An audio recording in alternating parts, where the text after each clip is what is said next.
Hey, you're listening to the Road to a Billion podcast. I'm your host, Stefan Georgi, and I'm glad to have you with me here today. The Road to Billion is a call-in radio show style podcast where you can ask me questions about freelancing, copywriting, entrepreneurship, mindset, scaling funnels, relationships, money, and more. The reason for the name, The Road to a Billion, is because I'll probably just hit, or I'm about to hit $1 billion in sales for my copy and stuff that I've done with clients and myself. And I want to make an impact in the life of 1 billion people over the next 10 years, whether that is emotional, spiritual, physical, financial, whatever it may be.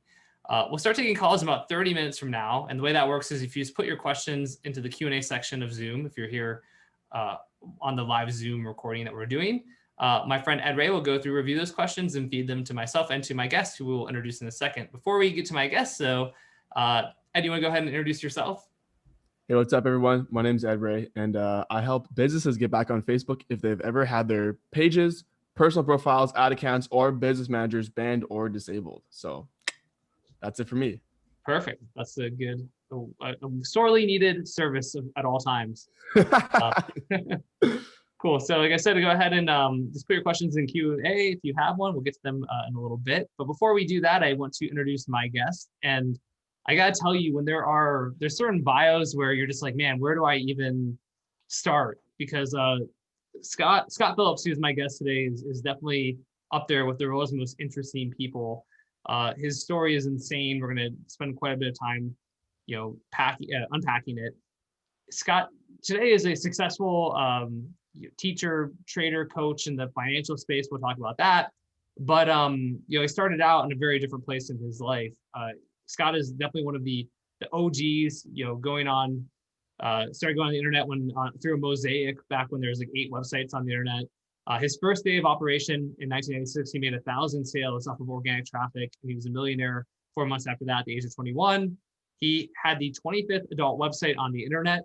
Think about that. There's like, I think 1.3 million adult websites today. He had the 25th adult website ever on the internet, the 4th affiliate program of any sort. And he eventually became the 3rd largest internet business in the world. By 1998, this one blows my mind, but it's true. By 1998, Scott was using 90% of Australia's entire internet bandwidth. So for the entire country of Australia, Scott was using 90% of the internet bandwidth. And he also has 33 violent felony convictions, 2 different FTC investigations, and has had $18 million worth of lifetime fines. He is still listed as one of the 200 worst spammers of all time by Spam House. And he ended up in prison in 2006 for an extended period of time after basically kidnapping some people while high on crystal meth. So you hear all that and you're like, wow, that's pretty crazy. But the thing is, Scott today is an entirely different person than he was then. And what I love about Scott is he's one of the most kind, passionate, just inspiring human beings I've ever met. The whole thing with Scott, as you're going to see, is that, the secret in life is that it's not how you start, it's how you finish. And I'm a huge believer in that. And I think that's true for everybody. And, when you see how Scott bounced back from all of this to become, a millionaire again and on a path to just an incredible business, I just can't wait to share. So Scott, thank you so much for joining me on today's episode. Man, it's my absolute pleasure to be here. Yeah. Awesome. So yeah, I mean, God, I really with you, you've such a rich history. I don't know where to start. Let's start really at the very beginning. Why were you able to be so early with the internet? I mean, why, did you just know oh, this is the future? What enabled you to be so early? So I was, when I was a kid, when I was in high school, there was this thing called phone freaking, where you would trick the phone company into getting free long distance calls. And that was my nerd hobby. I was a super nerd in high school. And that was like the forerunning of hacking in Australia. And the only way you could get the internet was by calling into America. MIT had a free internet. You could dial in and use password guess. And we used to, pry out manhole covers and get a laptop and sit and use the internet, such as it was in 1991. Sit and use that all night. So I'd use the internet like very, very early, before there was a web, right? And through this weird series of coincidences, I got in trouble. I put myself through law school as a drug by dealing drugs. And by the time I finished law school, I looked like a drug dealer. No one would give me a job. And it was a big mistake. And then I ended up in jail for dealing drugs.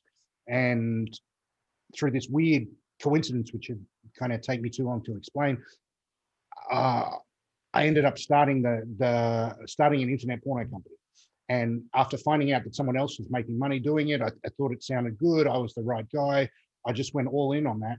And it was one of those instant successes. Like what I didn't realize then, but I realize now, is that so much of success is the industry or the vertical or the niche that you're in. Like it was just, it was just so easy back then. You almost couldn't fail. And then, and then by the time I really realized what was happening, there was like $500,000 worth of recurring income coming in, so I could build a real business around that and put people, and it just sort of became a snowball. So how, because you were pretty much, I mean, we'll get to 2006, but you were pretty much like using drugs like that entire time though, right? Or was there a period where you were clean and then went back to using? So I tried to not use drugs ever. And I got through university not using drugs. And I figured it was, you're a drug dealer. I was dealing a lot of drugs. I figured not getting high off your own supply was like in the manual. And then I really, really wanted to be a lawyer. My favorite show was LA Law. I wanted to like work in an office with a suit and color me important. And I couldn't get a job as a lawyer. People would look at me and see the thug that I was. And I was just really despondent. And one night I was at a party with some people dropping off, and they were shooting up crystal meth, and I just held my arm out. And I was so scared. And the first time I had it, it just took me like a whirlwind. And 6 weeks later, that was the night of my law school graduation. And 6 weeks after that, I ended up in prison for a string of armed robberies. Half of them I didn't even remember. And I woke up in jail and I couldn't remember being arrested. And it was like I got to jail and I'm like, I didn't remember anything. I woke up and I was like I knew something was going on, and I'm just in jail. And how the fuck did I get here? There's been some big mistake. And then from that point on though, did you go back and forth between sort of addiction and being clean and addiction, or was it sort of like? No, it was addiction all the way, but I tried to manage it, which didn't work. And it fell apart progressively. Yeah, it just fell. Addiction doesn't work, right? Like it just fell apart progressively. It was a terribly miserable time in my life, and I had this situation where I was making, I was making all the money in the world. The business was doing $1 million a month. I was rich and famous, and everyone was frightened of me, and I hated myself. And there was never any amount of external stuff that would fill the gaping hole inside me.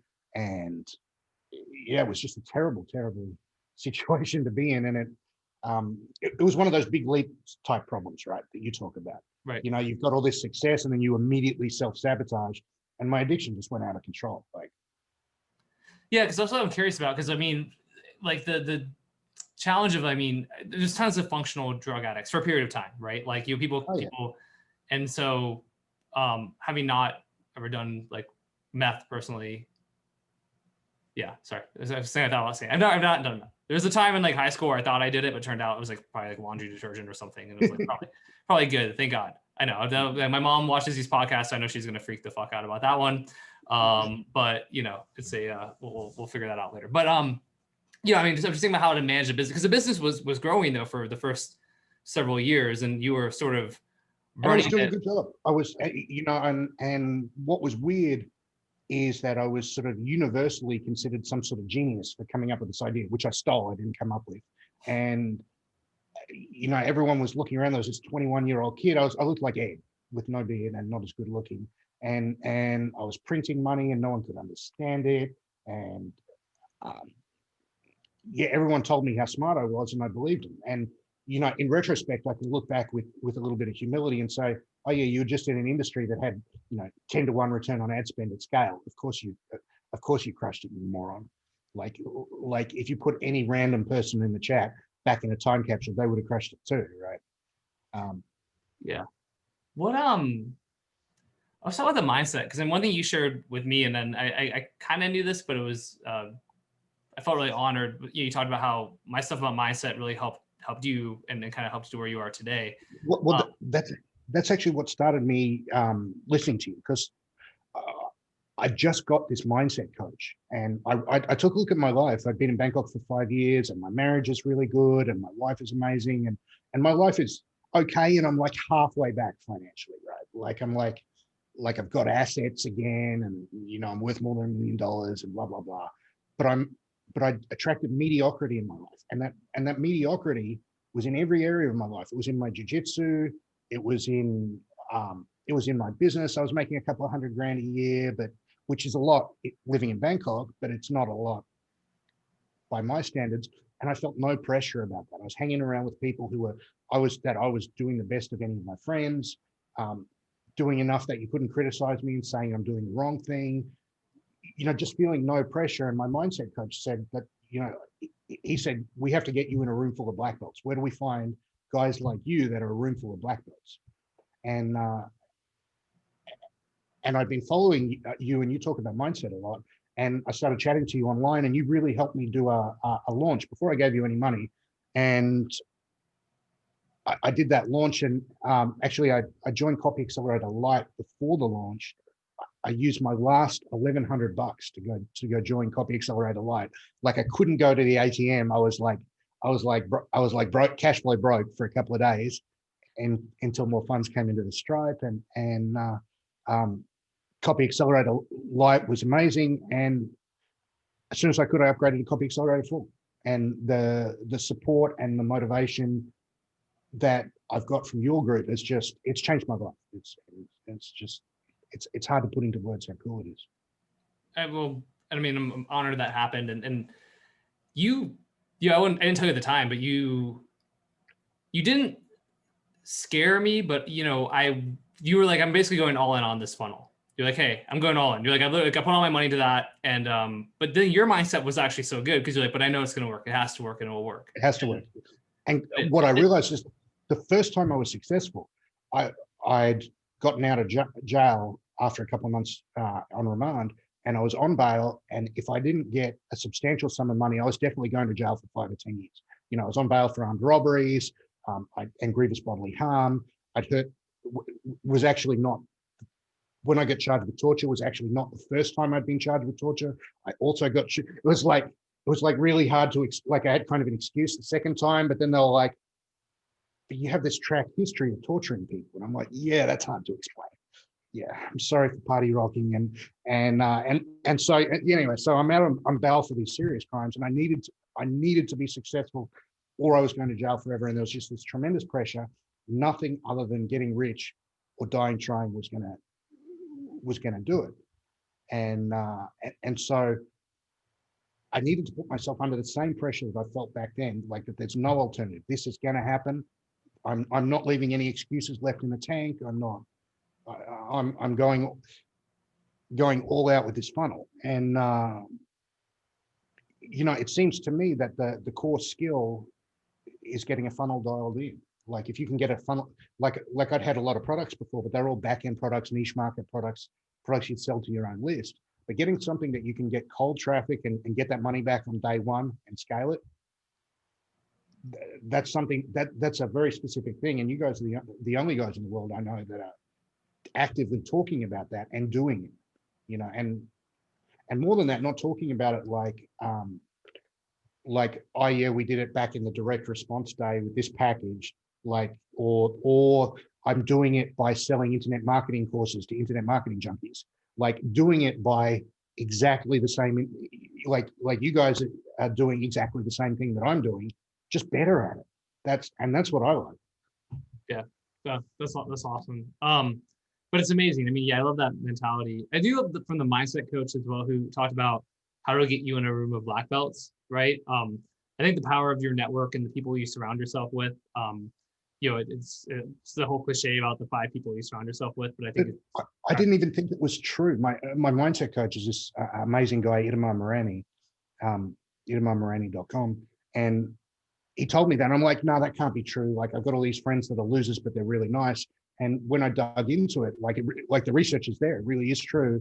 And having friends who are losers really was dragging me down. I had to like cut 3/4 of my social circle out. And some of them are pissed at me, like, why don't you return my messages anymore? I'm like, it's kind of awkward. Yeah, it is awkward. When I get to Copy Accelerator, I watched some of those videos in your member section. The first one I watched was the Nick from V-Shred. Right. And I just looked at his attitude and the way he talks about, he runs V-Shred, which is the largest diet niche selling thing. And he talks in one of his talks about, he says a line like, how you all gonna let me run up in your niche and take all your traffic? I looked at him, I thought, that's totally fucking gangster. Like, you can tell that if someone else came into his niche and started buying traffic at scale, that he would drop his prices or pay more or do anything to drive. He's just a straight gangster. Like, his mindset is, no one's coming in here and taking what's mine. Like we want all the traffic. We don't even have affiliates. We want to buy it all ourselves. And I looked at that, and I looked at Tyler, and I looked at JD Bolt, and these guys make more money than me, not just because they're lucky, but because they're actually better at business than me. Like, I had to realize that, wow, there's guys who are so much better at operations than me. And if I want to get where I want to go, I've got a huge amount of leveling up to do in every area. It's not just, it can't happen by accident. It's got to be deliberate and systematic. And yeah, it's been a great process of leveling up. Like, it feels like I'm on this great trajectory. Like, thanks to you. Well, that's awesome, man. And yeah, I do love that attitude from Nick. And I agree. Even as a copywriter, right, one of my mentalities is like, I give away a lot of what I do, right? And then people will be like, oh, what if somebody steals it? And even when I own my own, like, help someone offers, I mean, I own stuff all the time, but like, you know, even early on, like my first successful kind of health supplement venture, I would just share all my stuff. And then, you know, people would be like, what if someone rips you off? And I would just be like, if somebody rips me off, then I'll just take that as a challenge to be even better. I'm like, that's like, great. All that's gonna do is make me now I get to innovate, you know, like, people can come copy me, but they can't innovate like I can innovate. So but that mindset was like always like, I think really important, because it's like, I don't care. Like, rip me off, I'll crush you. But not like again, it's not like an oil baron, like, like I want to destroy everybody, but it's like a challenge. It's like fun. You know what I mean? That's the thing too. I like to even look at it as a bit of fun. It's like, that's how you earn your stripes, you know? It's by having that mentality of come at me, you know? And I used to have that attitude, that really successful person's attitude. Like, I was a scumbag, but I was an outlier. Like, you'd walk into a room and I would be the one that you would notice. And then I became, over time, this very average, mediocre, middle 40s white guy. Like it can go both ways. Like you can, and you don't even notice the trajectory down. It's just a glide path. You're like, I'm doing okay. And then the next thing you know, you're just this thoroughly boring guy. Like, and I do a lot of martial arts, and I went to the fight gym one day where I fight every day, and I looked at these young professional fighters who were sparring inside the mat, and they weren't frightened of me. And it was like, why aren't you frightened of me?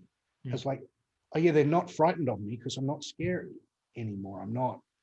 I'm just an average fat white guy, you know. It's like, and I needed to have some humility about how far the mediocrity got, like how far just being average and settling and playing it safe. And it's hard when you're older to come back because you get fearful. Like when I was 21 years old, I rolled the dice, burn the bridges, let's fucking go. And then at age 46, you know, it took me a long time to scrape up a couple of $1 million again. If I lose this now, I'm well fucked. Like, well fucked.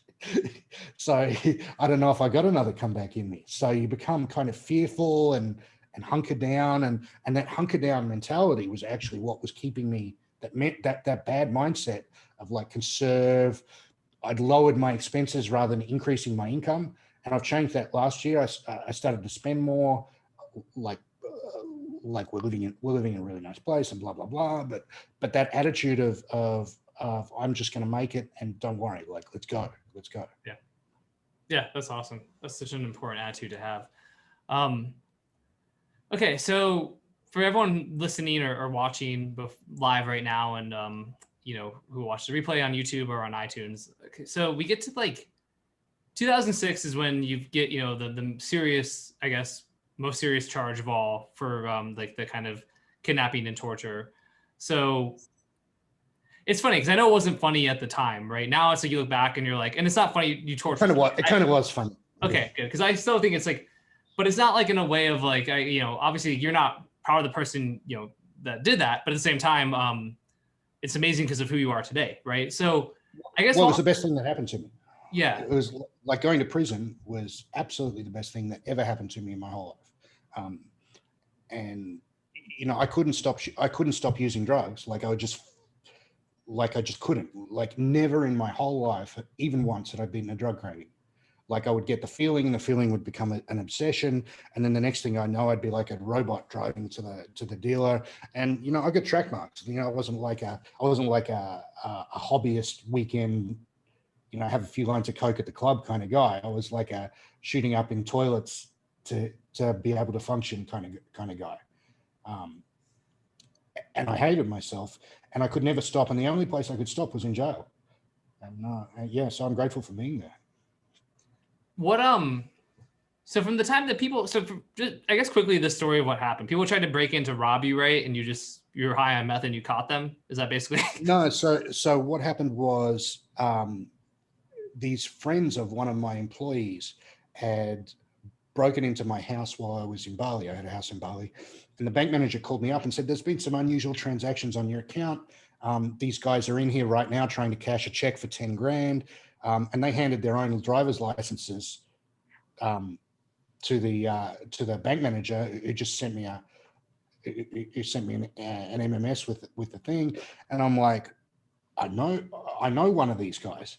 And so I just jumped on a plane back to Australia, and I knew that he worked in a supermarket. It's a Coles, big supermarket chain. And anyway, it was so stupid. I walked in, I parked my own car with my own license plate right out the front of the supermarket, walked in, tapped someone on the shoulder and said, "Can you point me to this guy?" And they said, "Oh, he's packing shelves on there." Walked up, knocked him out, slung him over my shoulder like a sack of potatoes on camera, walked out, dumped him in the boot of my car and zip tied him up and punched him a few times on camera. And then I drove to my office, which had 15 nerds, like non-criminals working there. And then I, laid down some plastic on the ground and tortured him until he gave up his buddies. And I went and kidnapped and tortured them. And this torture went on for quite some time. It was gratuitous. I definitely went over the top. I definitely deserved to go to jail for it. Yeah.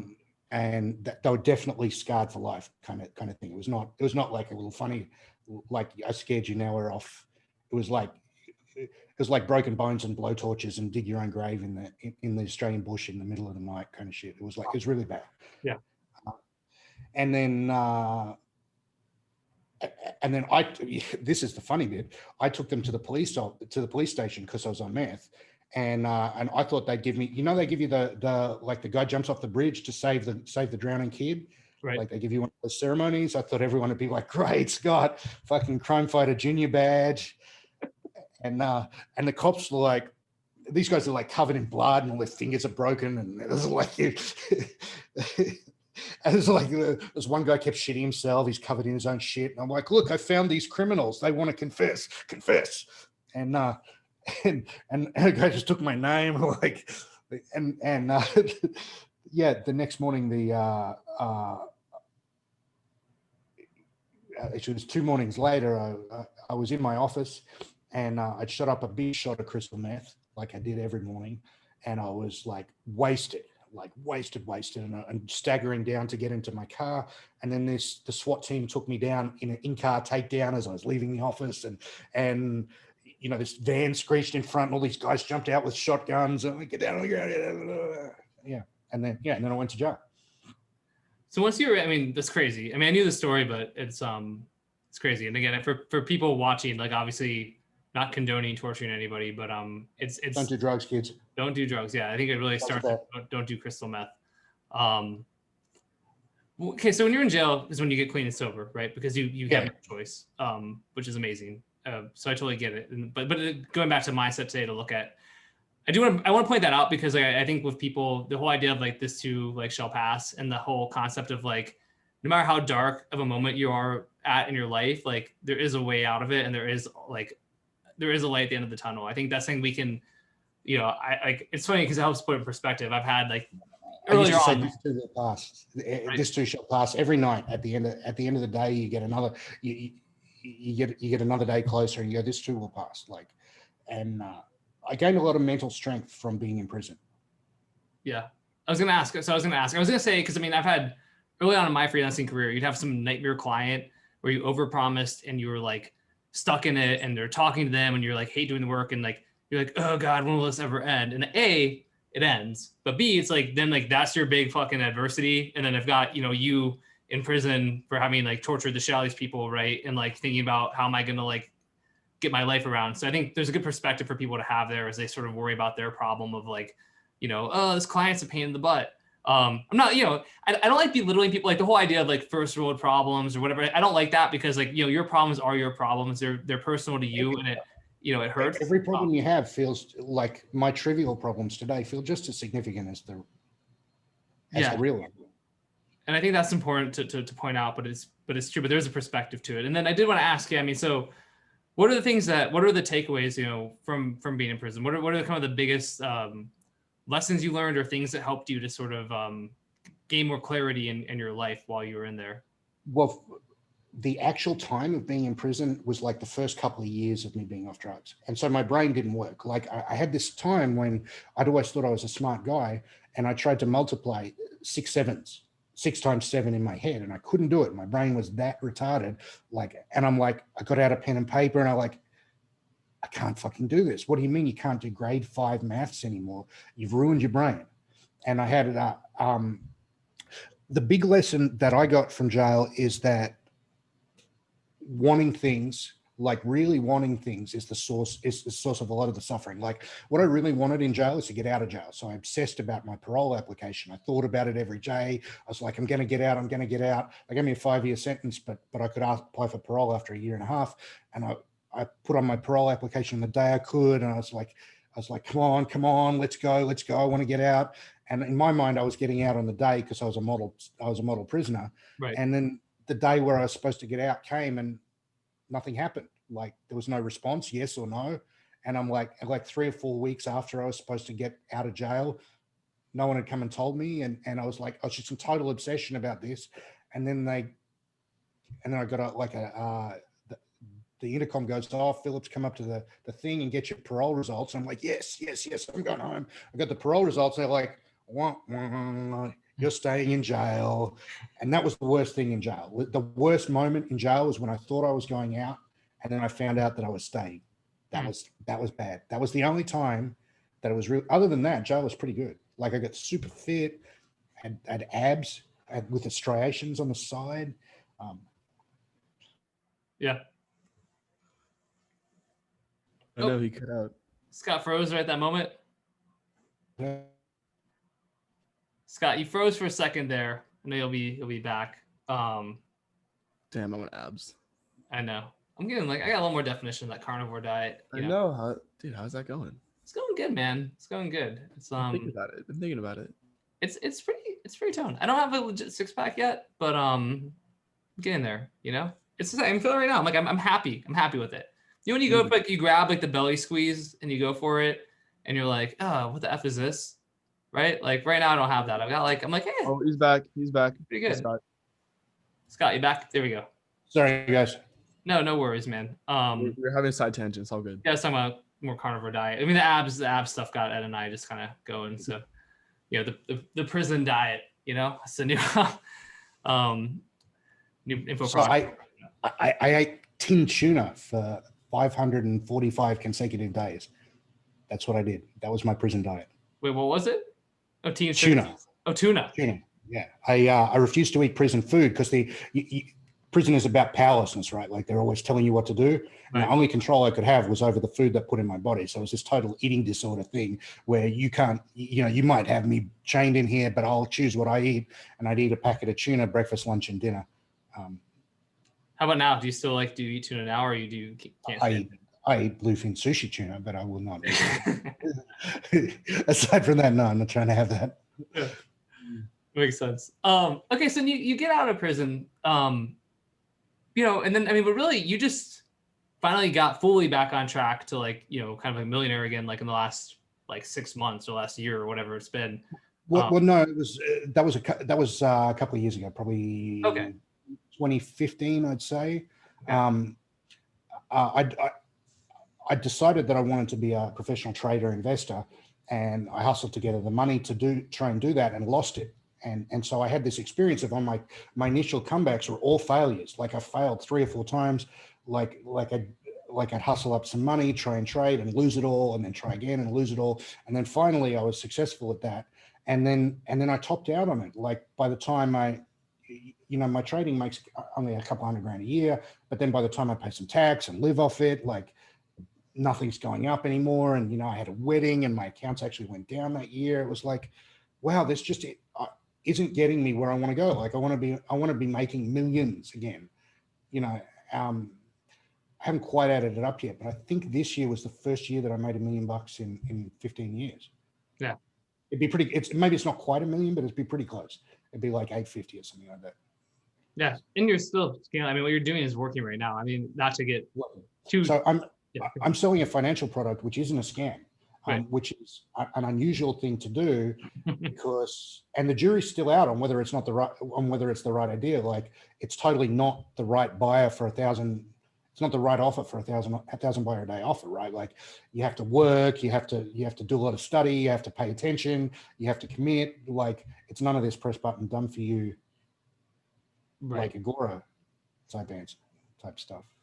Yeah, but it actually works and you're getting results for people. One thing right now too, from what I understand, going back to just thinking about Copy Accelerator and one of your most recent posts, right now the issue is more so having to go in the negative, like to break even, right? That's sort of like the challenge of the model a little bit.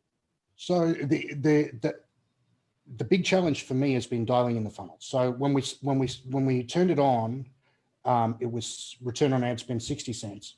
And you need to spend money and lose money and get enough data to optimize it. And we're on like the 6th version of our upsells, which finally started crushing. The 6th version of our webinar registration page, which is finally good.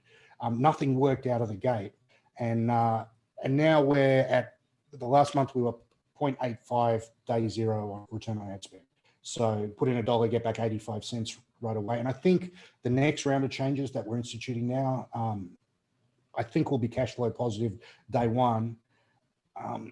It's just a very difficult thing, especially the upsells. And there've been times where I thought, oh fuck, this is the wrong offer to be scaling. Like, and what I drew on is there's a guy in Copy Accelerator called Jared Nations who does a similar thing than me, but much more successful. And he's also got a real product. And for me and I chatted to him and he said, don't listen to the guys who tell you need to do an Agora scan product. He's got a real product that takes real intelligence and skill to learn. It's just high touch points. Just find out what they want and charge them for it. And I just held on to that. Are you doing like high ticket stuff beyond like with your funnel right now? I did high ticket last year, and that's my plan actually is to get this low ticket done and then tack on a high ticket to it to monetize the list. High ticket was interesting to do. Like it's 10 times return on ad spend profitable, but someone who pays you 10 grand, they want 10 grand worth of service kind of thing. Right.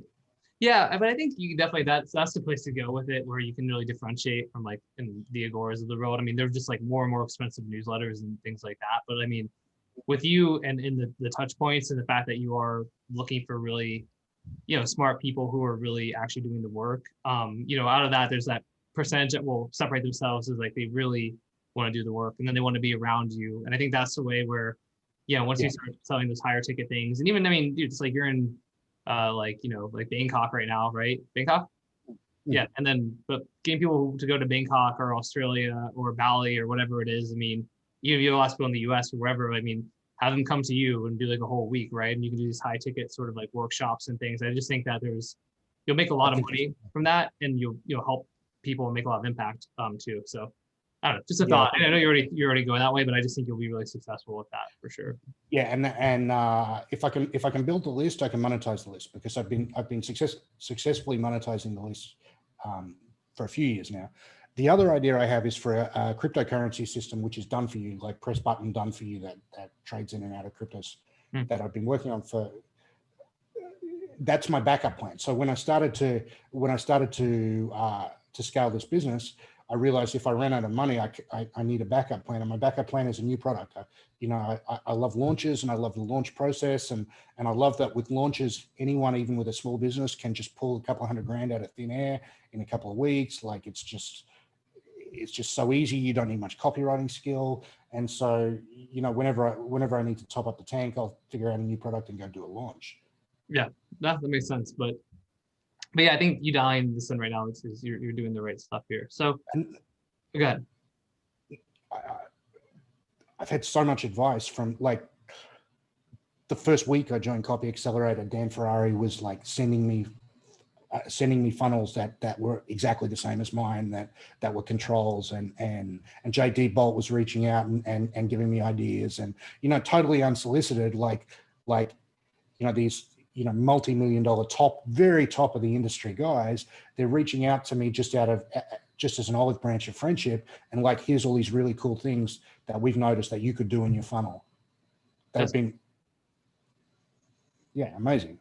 I think that's cool too. Just to go back to your story of adversity and of fucking up a lot, and then having really high highs and really low lows. And I mean, but it's funny because when you join and people know, I think people knowing your story, going back to this too shall pass, and even how like our past can be an asset, even the things that maybe are difficult, right? Because I think people have like a tendency to like you more knowing that story. I mean, you're a super likable guy anyway, but just knowing your story and where you've been and who you are today, I think that inspires people. I think people, it's just a good lesson for people who listen or watch, right, about vulnerability and authenticity and being real and being truthful, right? It's because those are the people that we're attracted to. We're attracted to flawed people. I'm not calling you flawed in like a grand scheme of things, but people who have flaws and have like that, because we're like, we can relate to that. The person, if you joined and you were you've got it all figured out, it's like very intimidating to reach out to that person and want to help. When you're like, hey, I've got some stuff figured out, I've had a lot of success, here's where I've struggled, and now I'm on the trail, I'm coming back, right? People want to help, they root for that person. I just think that's really important for folks to know. And from a guru perspective, positioning yourself as a Sherpa just one step ahead of them on the trail is very different positioning than I'm this guy at the top of the mountain and you're going to come to me and get the knowledge. Like,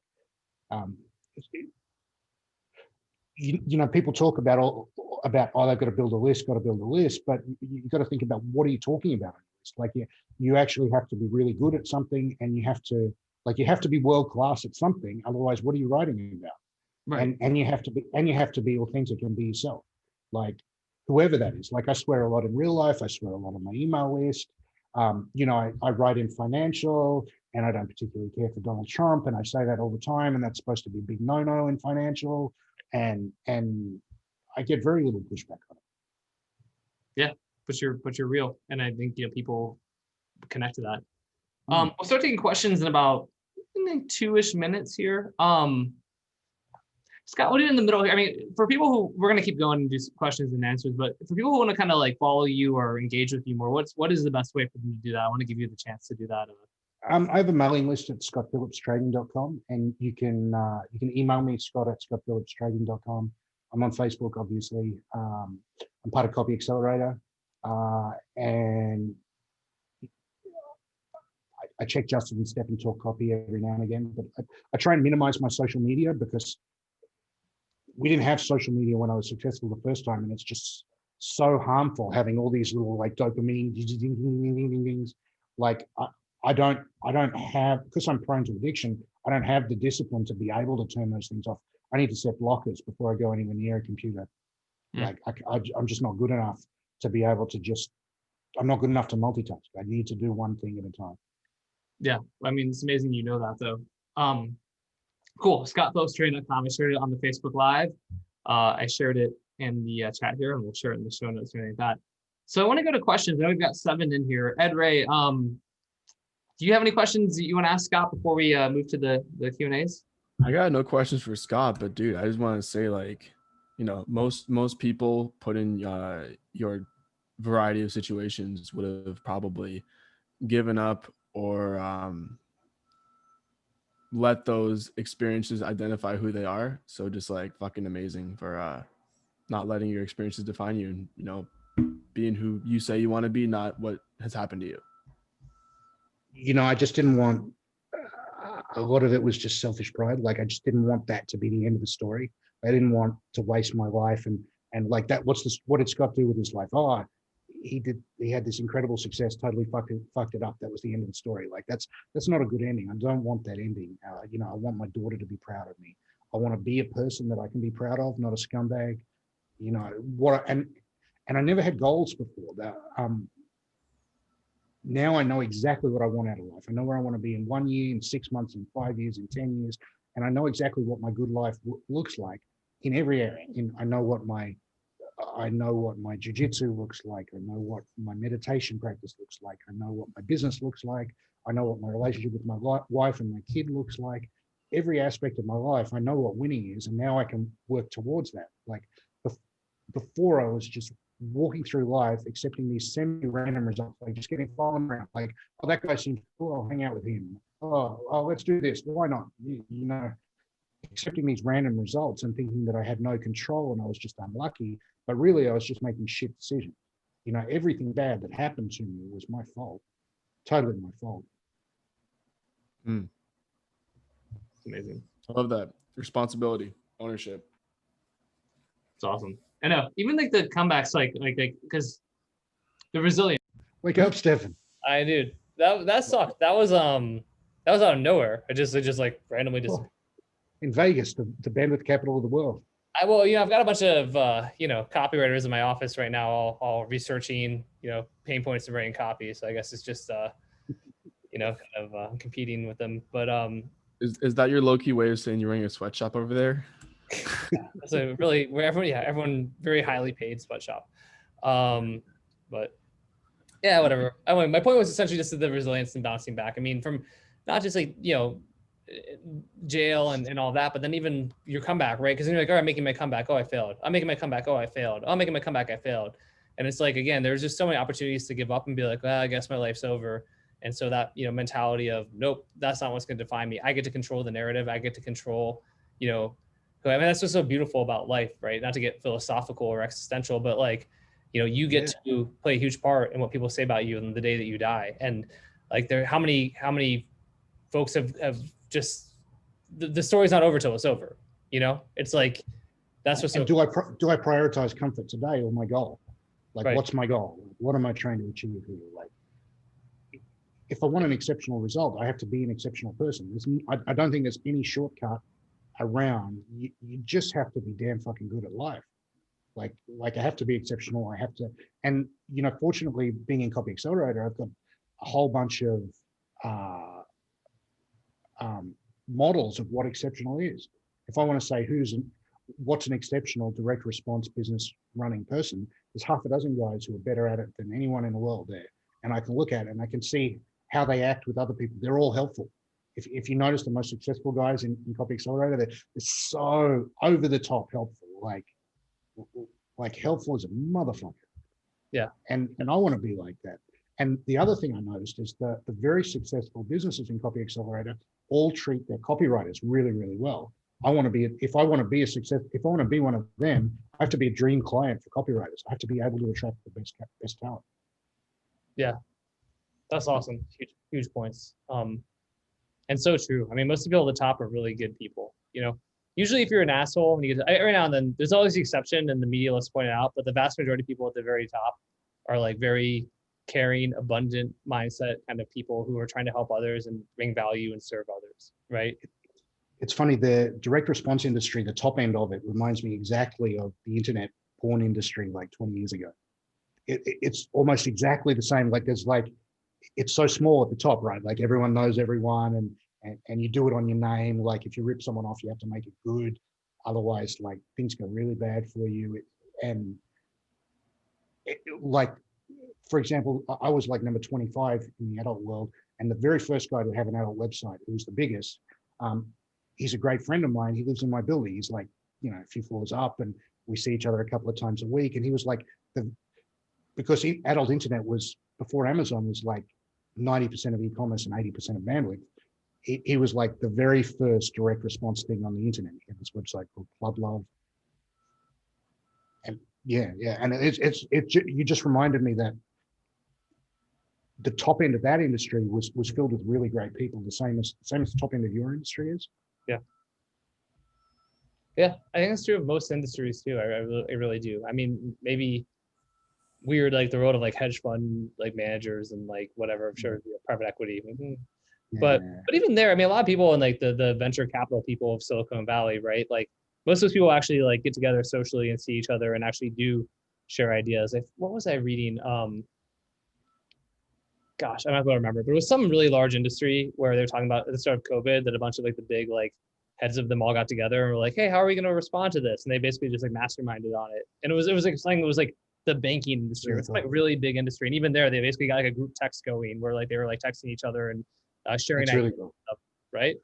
So because that was scary, right? That was really scary. It was scary. It was.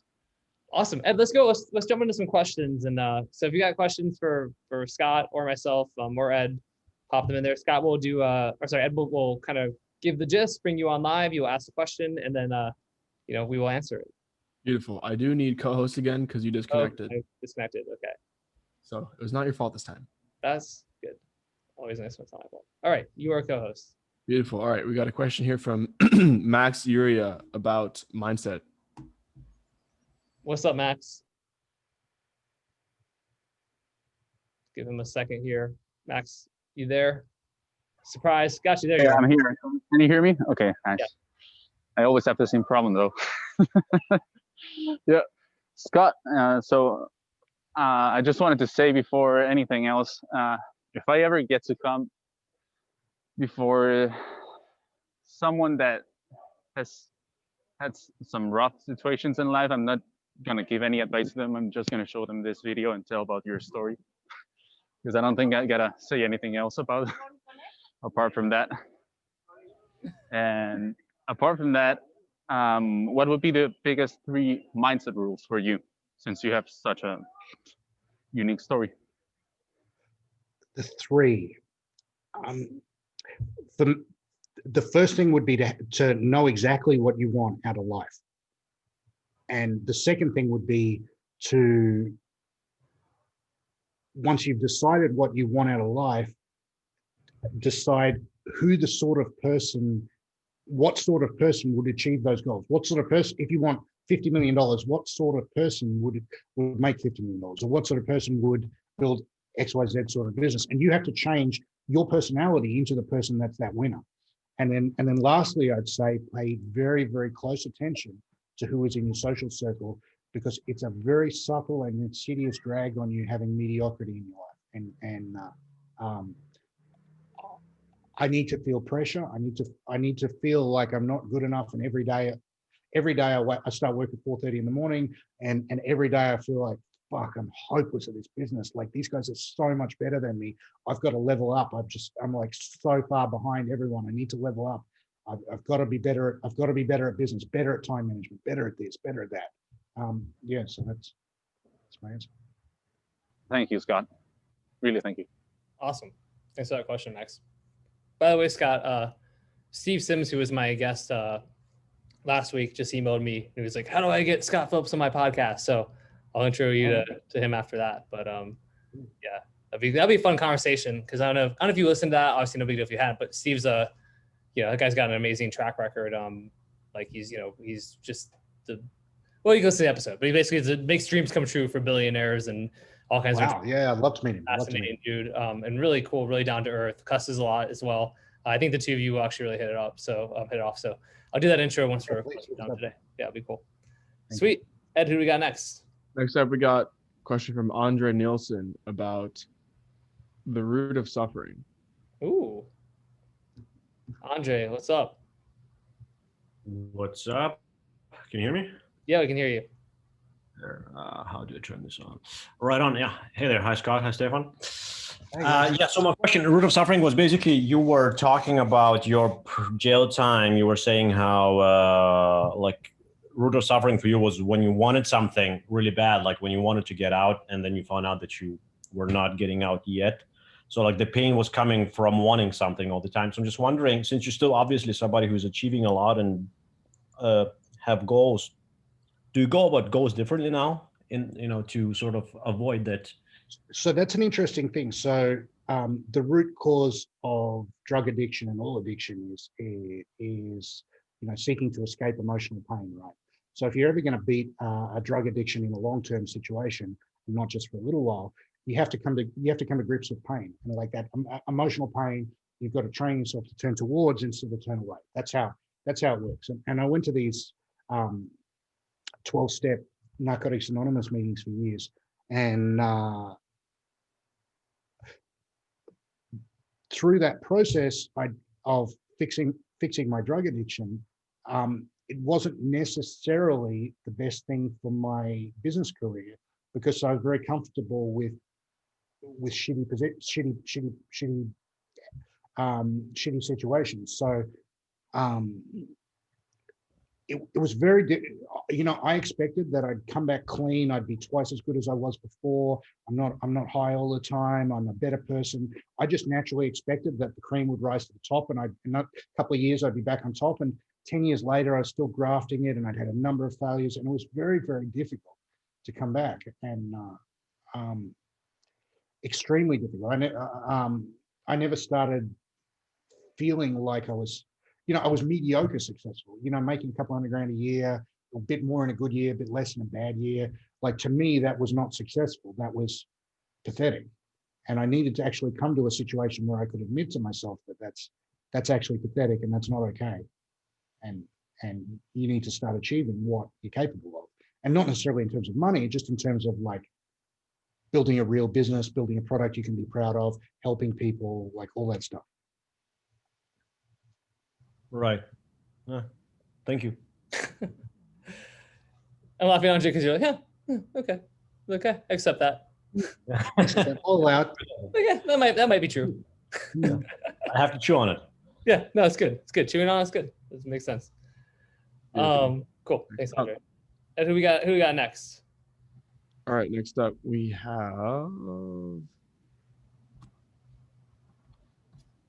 Ooh, okay, here we go. I'm choosing the relevant questions. Got a question here from Chad about jiu-jitsu. Mm-hmm. I love jiu-jitsu questions, Chad. My brother. The first thing I want to say to you, Scott, is I know you've made mistakes. And what I like about you, just from reading your story, is you go handle your fucking shit. Was it wrong to go sucker punch some dude in the supermarket on camera? Yes, it's not smart. I'm sure you've learned your lesson, as you've shared with us. But most men are fucking pussies. You aren't, and you've got the right attitude. So that all being said, in your life, how has jiu-jitsu impacted, your relationships, your business, your perspective, anything like that? Well, I came from another martial art background where I was a kung fu teacher for a long time. I was totally obsessed with kung fu when I was young, and I was really well known for it. I ran school, and I was small scale famous for being a dangerous guy. And then I went to jiu-jitsu, and what I found is I wasn't nearly as dangerous as I thought I was. And everyone could be.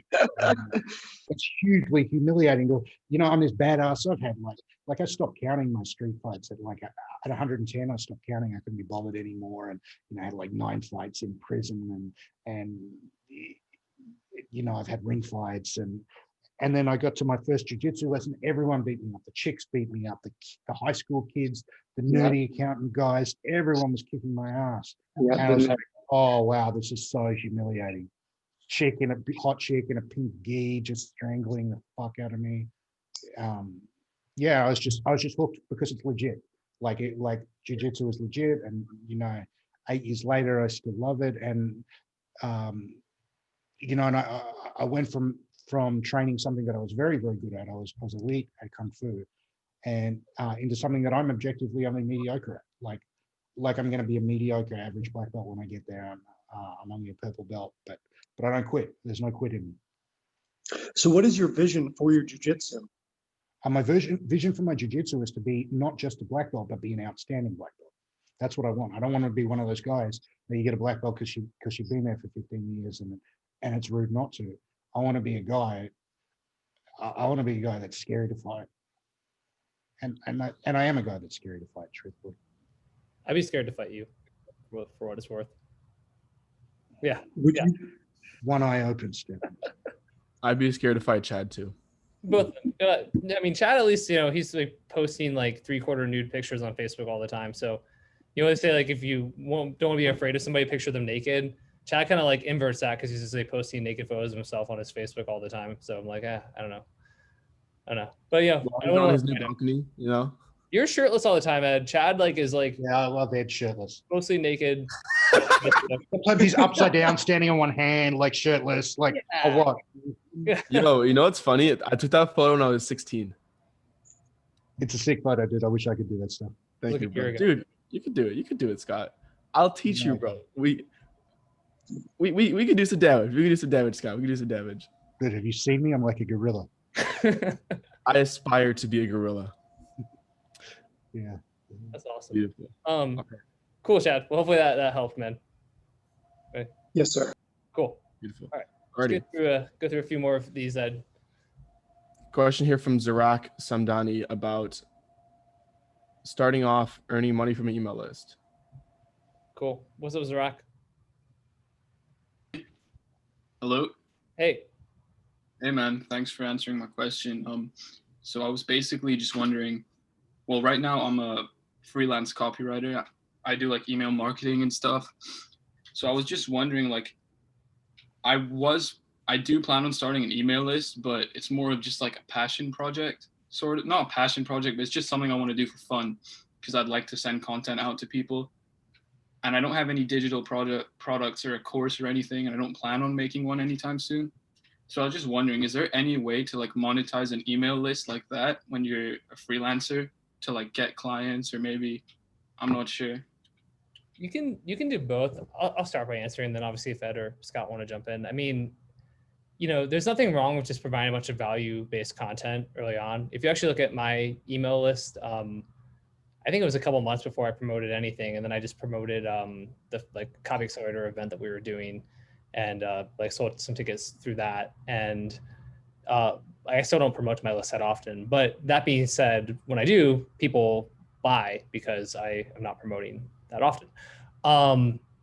So providing value I think for you, it's what does value look like, right? Depending on where you are on your journey, I think part of it can be about your journey, the struggles, the successes, what you're learning, when you have a win, when you have a fail, like just sharing that stuff and your experiences and what you learn from them. I think that's like what would be most valuable to people who are going to be on an email list of yours. And as far as monetizing goes, though, yeah, I mean, I think the easiest thing would just be, like affiliate offers, but making sure that they're congruent and you really believe in them and that they're really going to help.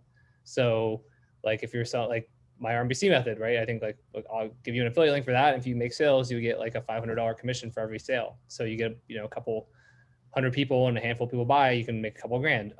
But Justin just did an affiliate launch for his 1,000 buyers a day course. So there's good, good programs out there. And then on the client side, I think, generally as you build relationships and rapport with people through your list, people are just more likely to want to hire you anyway. And you can do something where you're like, hey, I'm taking on, one new client this month. And, if you're interested, shoot me an email, reply to this and we can talk, just stuff like that. It's as simple as doing that. But I would do it if you're depending on where you are in your career, do it because for the passion side of things. And then over time, as you sort of build up a following and get more and more sort of, I guess, wins and things like that, like, continue to monetize it that way. That's my opinion. I don't know if Scott or Ed, if you guys want to add anything to that. Stefan, you touched on an interesting thing about sharing your failures. One thing I've noticed is that every time I share a fuck up or a trading mistake, or when I lose money, I get a tremendous response from that. Sales go up. Do you get that too? Like when you share your losses and people love it. People love the failures and the struggles way more than the wins. I mean, exactly so. Yeah, I say that about even when I got to be in that like room with like Magic Johnson. It was like 100 people. It was like a small group, and it was great. Magic Johnson said some really profound stuff that was influential for me. But the one kind of, I don't want to say it's like a criticism of Magic Johnson, but like he just talked about all of his wins the whole time, and I was like, this is cool, but I'm like, I really wish he would talk more about his failures and his struggles. I was like, I would have gotten even more from it if he had talked more about the times where he fucked up. That's more valuable than the times that you nail it. Because everyone, like, great, what do I learn from that? When you're like, hey, I made this mistake, here's how you can avoid it, or here's what I learned and what you can apply. I mean, that's just way more valuable to people. Yeah. Okay, dude. Cool. That makes sense. Yeah. Thank you so much, man. Yeah, absolutely. Happy to help. Cheers. Sweet. Excellent. Alrighty. Cool. Next up, we have a question here from Rachel Spiel about biggest needle movers. What up, Rachel Spiel? Hi, how are you? Hi, guys. Rachel. Yeah, can you hear me? Yeah. Yep. Yeah, okay. Yeah, so my question is just, I wrote a sales letter for a client that's going to cold traffic on, it's a ClickBank sales letter. And I just want to know, I want to help him dial in the funnel a little bit. What kinds of things would you recommend to improve conversions other than the obvious, change your lead, headline, stuff like that? What niche was it in? It's in like the spiritual niche, like it's not tarot, but like that kind of whole thing, chakras. Is it a VSL or a TSL? VSL. And what's the funnel structure? Is it lead magnet to the sales letter, or is it not just straight to the sales letter? He's just doing emails straight to the sales letter. I'm in the middle of writing a quiz funnel for him also. And what's it converting at now? Like, how's it going? Everybody gets to hear. Right now, the letter is just doing like 1.3%. Not bad. What's the price point on it? 37. The upsell is doing really well. The upsells, first upsell he's testing is 25%. I guess one of my first questions would be like, why not the headline and the lead? Because those kind of are the biggest needle movers. That's why they always come up first. Have you tested a bunch of headlines and leads? I'm about to write a new lead and headline tonight. So other than that, I was just wondering, is there anything else that I may be missing? I mean, the whole letter, every part of it can be optimized. I mean, if it's a VSL, even just silly stuff like, is there a button timer? And, does it show the buy button the entire time, or does it show it when you say, hey, buy now? It shows when you say, hey, buy now. Okay. And it's synced up to the first time, Yeah. basically? Okay. Yeah. Is there music in the background? Actually, I'm not sure. I haven't seen the actual video yet. Yeah. I mean, beyond the headline, the lead, if it's already converted at 1.3%, I mean, you can mess with the close. You can mess with like trying to go a little bit heavier, more emotion in it and stuff like that. But I'd really be looking at even the production side of things personally. With the VSL, is it like a high production value, low production value, test music versus no music? Is there like stock footage? I think you can probably from video editing get another 0.5% conversion boost, I would guess. Scott, I'd be curious to hear your take as well, though. I got a significant boost from just going to an audio studio and having it professionally recorded, and all the little like pauses between taken out. It took like 10 minutes off the webinar, and I get a significant boost from doing that. I don't know if other people have felt the same. Okay. Yeah, it makes sense. That's VSLs are slow. what do you say, Scott? VSLs are so hard, man. It's so much harder than text sales letters. I know. That's why I'm such a fan of starting with a text sales letter and then moving to a VSL. Testify. Yeah, I told him, but he didn't listen. A lot of clients, though, because they see like some other VSL doing well, and they're like, "I want that." And they're like, "Yeah, but that VSL that's doing well probably wasn't the first VSL those people created, right? They probably." Exactly. And if you're the on-camera guru, it just sucks. I mean, you've done so much on-camera stuff. It's hard. Yeah, especially if you're not used to it. That's another thing I took from the V-Shred video in your member section, is that Vince from V-Shred was crap on camera when he started. Yeah. And so when I read that, I've been going to acting lessons, which is awful and traumatic, and it's terrible. I hate it. And if I want to be better on camera, I have to go to acting lessons. That's just what I have to do, right? Like it does make a difference not being a retard on camera. Yeah, makes a huge difference. Well, Rachel, hopefully those are some ideas that do help. Yeah, thank you very much. They do help. Thanks a lot. Of course. All right. Beautiful. Next question here from Jessica Baines about I think finding Jess had to success. leave. Was she still on? I think she said I think I saw her in the chat. Oh shoot. All right, so I'll just ask it because it's a really good question. Okay. Do you think that other people who have been convicted and in prison can achieve financial/career success in the copywriting industry? And do you feel that the population of those convicted would struggle more or less with other things that would hinder/help getting into copywriting? It's really difficult when you get out of jail. Like I was a guy who was used to money, been to university, all that. I was like a normal person in some respects, but getting out of jail is extremely traumatic. Like it's so different. Like the first day I went food shopping, I ended up with like 6 different types of cheese and like 3 different types of olive oil and didn't have, and all this other stuff, and didn't have milk, eggs, and bread. I couldn't make a meal when I got home. Like I would have panic attacks, like trying to choose between a plain black and a plain white t-shirt. And, you know, some bus driver would be rude to me and I'd think like I was still in prison, and anyone who's even slightly rude to you was about to attack you. Like most prisoners aren't going to leave that life behind just because it takes some time. And when you've been in jail a while, even the basic things like setting up a mobile phone plan and getting a house lease and setting up your internet connection, those things, they're really complicated if you've spent a period of time where your food just comes on a trolley, right? Like, so yeah, most people who've been in jail are going to be institutionalized.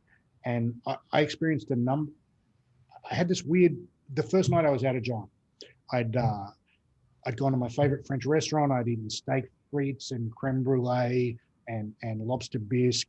And I had my first blowjob after being in prison for a couple of years, which was awesome. And I'm lying on my bed in my own house, which I owned, with my cat and my dog and my girlfriend next to me. I'm like, wow, this room is really nice. And then a little voice in my head said, yeah, but your cell was nice too. I'm like, motherfucker, my cell was not nice. It was a fucking prison cell. But in my mind, it was all I had, so it was mine. You know, it's very weird.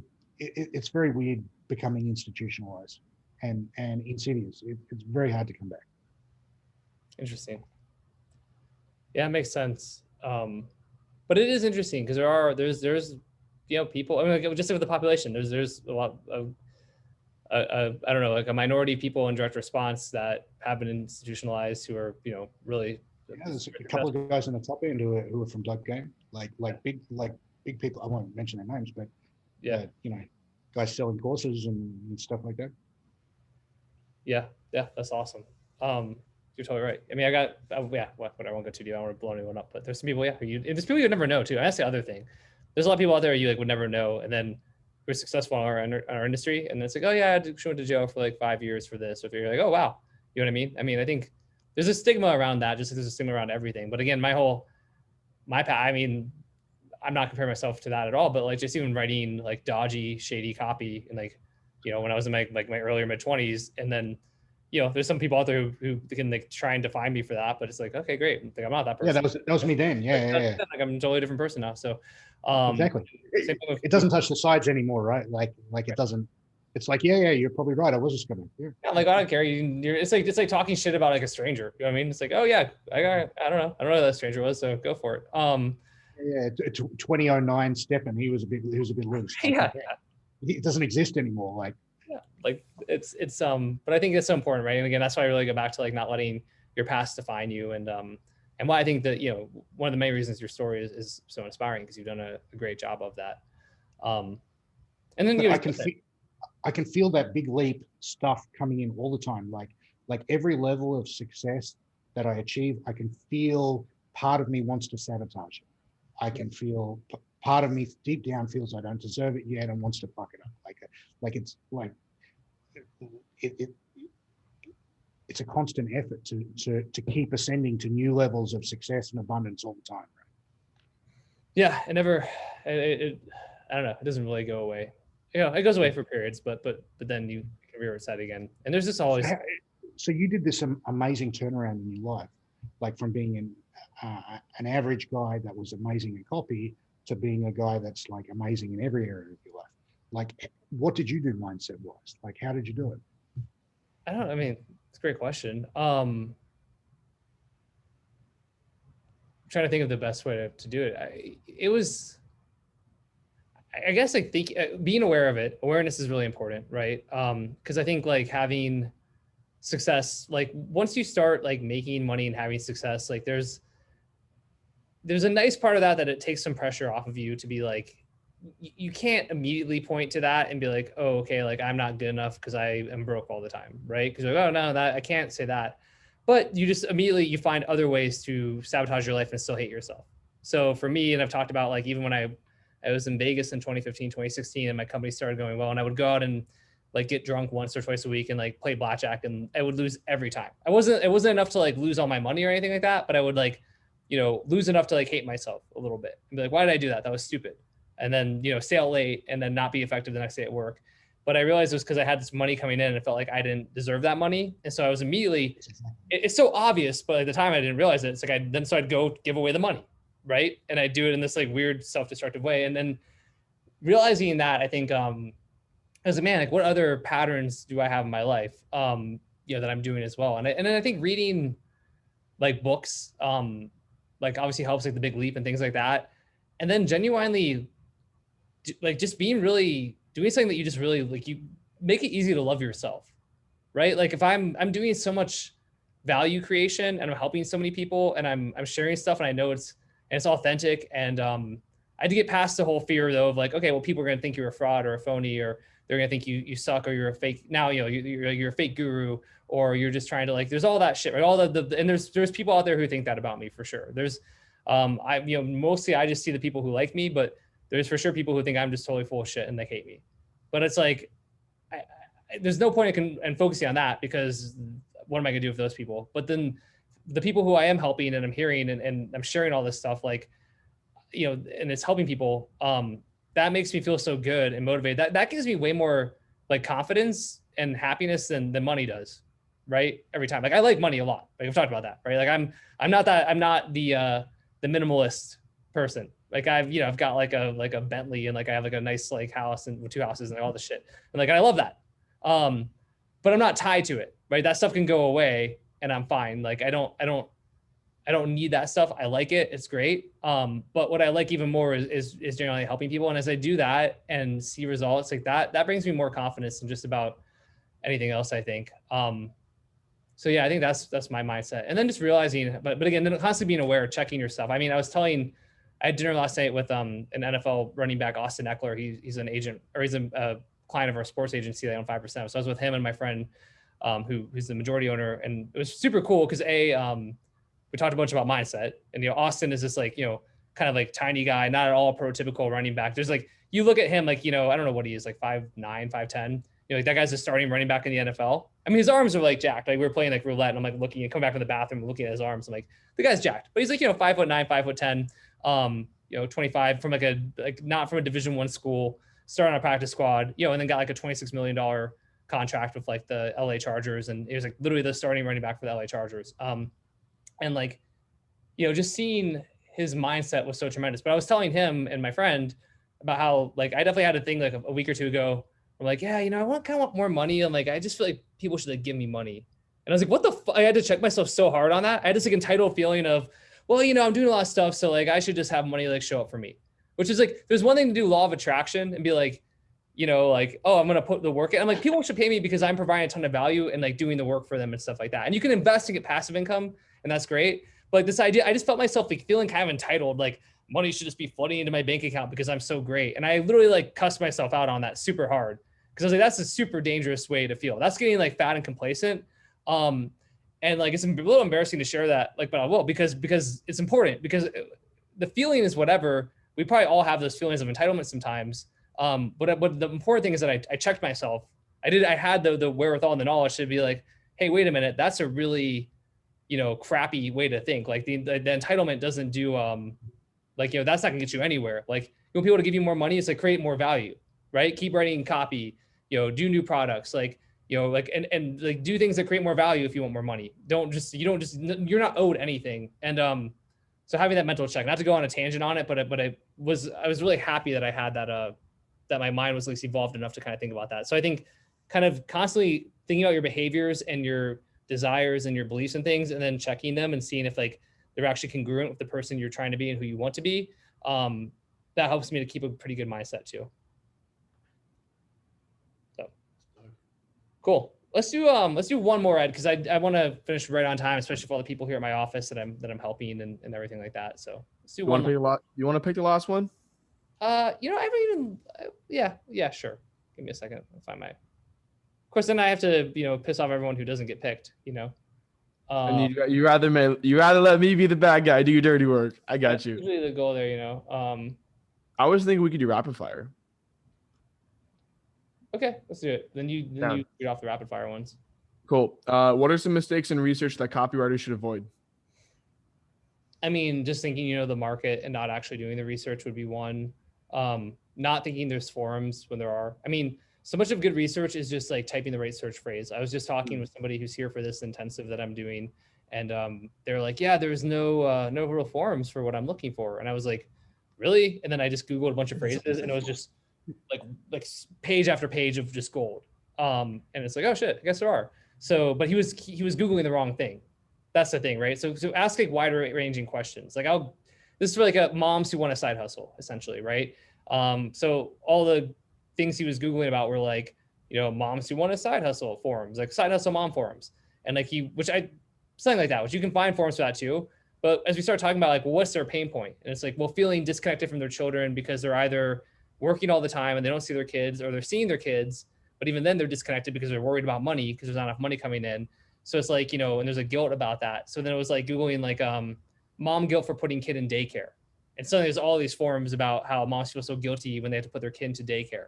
So it's like, think about deeper level, like not just, I guess like the second and third order consequences of these things, like not just like the very specific, like mom with the pain point I'm trying to solve. It's like, well, what are the other things that are associated with that pain point? And then how do I search for forums and conversations about that? That's like really the secret to super effective research. Wow, that's really good. As usual, I don't know why I'm surprised. Okay, here's a great question from Ibrahim Yusuf. How do I start making 100K a month consistently in the next 3 years from a third world country with copywriting? Scott, what do you, I mean, shit. You have to be the best in the world. That's the type of money that a handful of guys make. You either have to be an offer owner, because a mediocre offer owner makes more than a world-class copywriter. Yeah. Or you have to be the best in the world of copy. How do you get the best in the world of copy? Well, shit, I don't know. You write, look at how Stefan did it. He wrote like so many sales letters until he really was. Like the reason you're better than other people is you've done more. Like, it's true. Yeah, repetition, putting in the reps, writing a ton, becoming the best in the world. I mean, God, if you're a third world country, I don't know how good your English is, but you basically study English until you're as good as a native English speaker. That's one thing you run into. People overseas, and I love everyone who is part of our community in like Nigeria or India or whatever it is. But you've got to be able to trick me, because otherwise, if you're ranked to the U.S. market or the English speaking market, you've got to be like perfectly fluent English. You can't make weird little mistakes. You can't sort of have type, like, why would no one's ever going to pay you? Like, your ideas will never be good enough. You have to be a great writer too. So like really mastering the craft. And even as an Australian, I don't understand Americans at all. Like at all. Like I would really struggle to write purely for the American market. Yeah. Yeah, totally. I mean, I think you have to master that. So that's the best we got for that one, Ed. Beautiful. How do you come back from the dark times or worst moments in life? You can go first on that one, Scott. If I think about the things that I felt were like the worst things that could ever happen to me, like me going to jail was just like the start of a process where I lost like nearly all my money. Where first of all the tax office, and then the people I tortured wanted some money, and then there was all these other fines for all these other greasy scams I'd run, and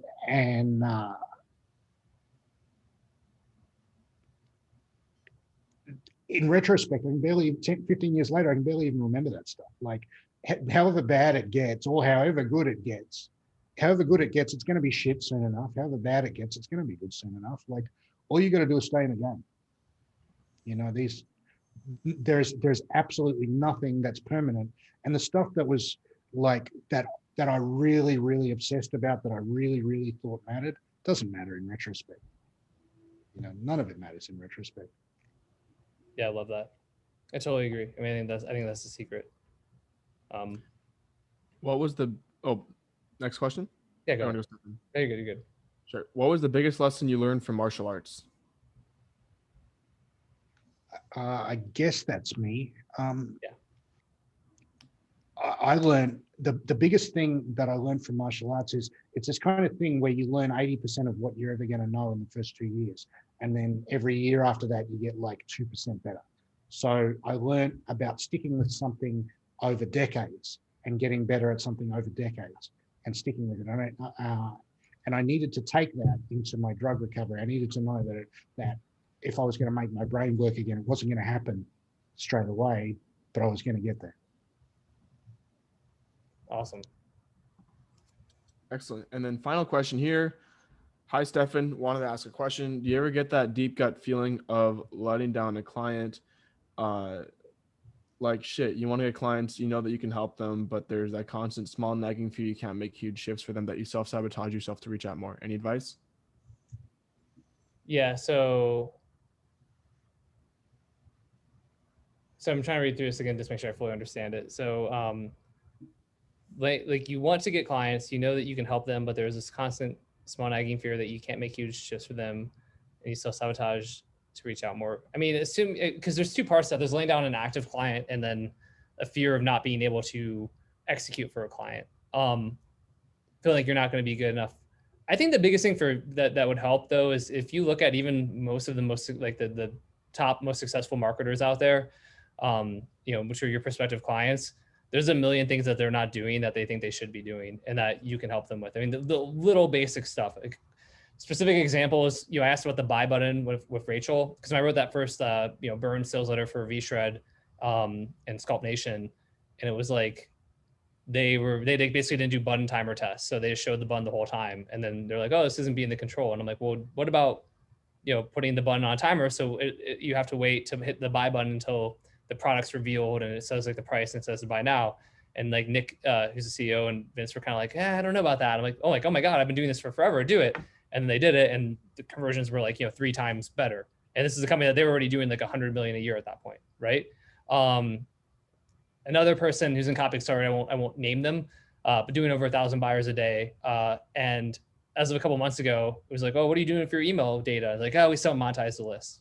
And it's like, dude, you're doing like this huge offer. Like a lot of people, one of the people here from my intensive thing was talking to their Uber driver on the way to my office today. And they were talking about this offer because the guy just randomly brought up that he'd seen it. Like, this offer is a really well-known offer. And as of a couple months ago, the guy wasn't monetizing his email list at all. And, like $20, $30 million offer scaling to more. So when you think about that, I mean, for my own stuff, there's always like, even when there's always a huge list of things that I'm not doing that I should be doing.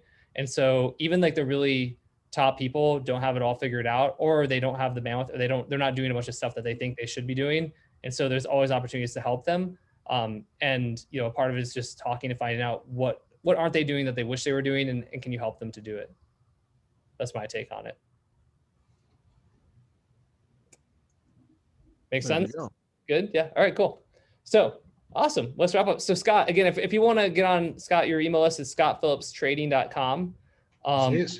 Scott, thank you so much, man. I really appreciate this conversation. I really, it's a pleasure and an honor. And I'm indebted to you for everything you've done for me. You helped me so much before I ever paid Copy Accelerator a cent. You were right there in my corner. Stefan was talking me through my launch before we even really knew each other. He's chatting to me every day.